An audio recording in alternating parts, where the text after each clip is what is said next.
Will the U.S. continue to be a leading global energy producer? Well, the new State of American Energy report outlines how energy policies will benefit consumers and the growing economy. Jack Gerard is back. He is president and CEO of the American Petroleum Institute, and he is joining us today to share the results of a new survey. Jack, so great to have you back. Good morning, Stephanie. So what kind of impact does the oil and gas industry have on our state? What do our viewers need to know? Well, when you look across the country today, we employ 9.8 million Americans and generate about 8% of our gross domestic product as a country. So it's having a very significant impact. But when you look at your state, for example, in Florida, a lot of people don't realize we employ close to 250,000 people just in the state of Florida, and the average wage we pay is almost 50% higher than what the average wage is for the rest of the state. So you look at those impacts and you see their ripple effect throughout the economy. It helps us create small businesses, other people supporting the industry, but perhaps most importantly, it's really benefited the American consumer. AAA's concluded that the average American saves $550 at the gas pump every year because our price of gasoline and diesel has come down. And they also save $1,300 a year now in other energy costs, such as to heat and cool our homes. So it's a big success story as a country, something we need to stay focused on. Yeah. Well, speaking to the results of the State of American Energy report, what were some of those findings? Anything surprising? Well, one of the things I think that's very significant we often don't think about, we used to believe that if you produce more energy, you consume more energy, somehow it had an adverse impact on the environment. One of the things the report shows is quite the opposite. In fact, in the United States today, we lead the world in reduction of our CO2 emissions. They're down now to a 25-year low. And when you look at the cause of that, you realize it's because we've developed and produced this clean-burning natural gas right here in the U.S. Natural gas is now our primary form to generate electricity, form of energy, to create electricity, and it's brought down our carbon emissions.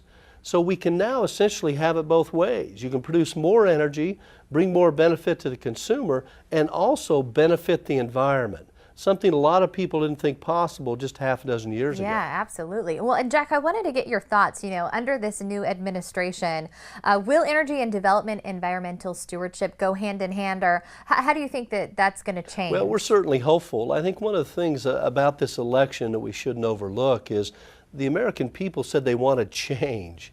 They're tired of the old historic polarization bickering, if you will.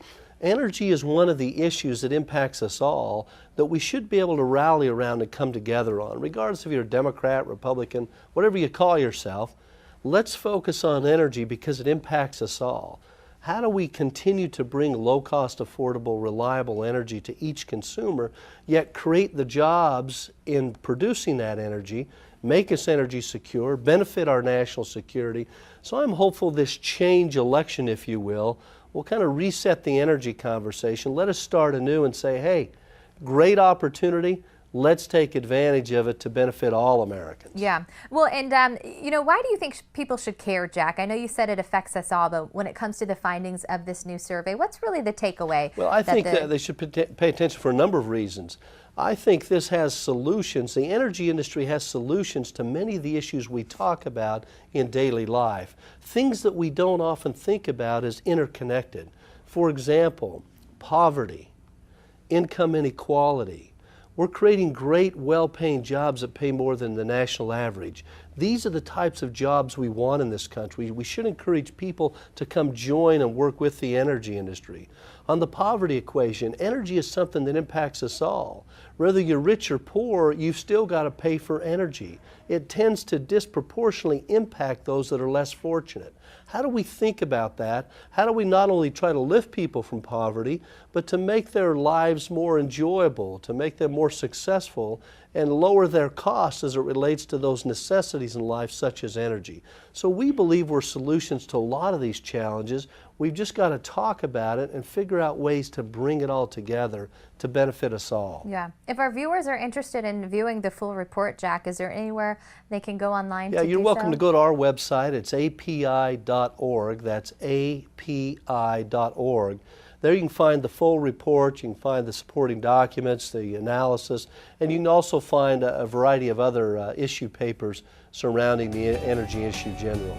Jack, always a pleasure. And if you need that website again that Jack spoke about there, you can have the results to those findings on our website, fox4morningblend.com.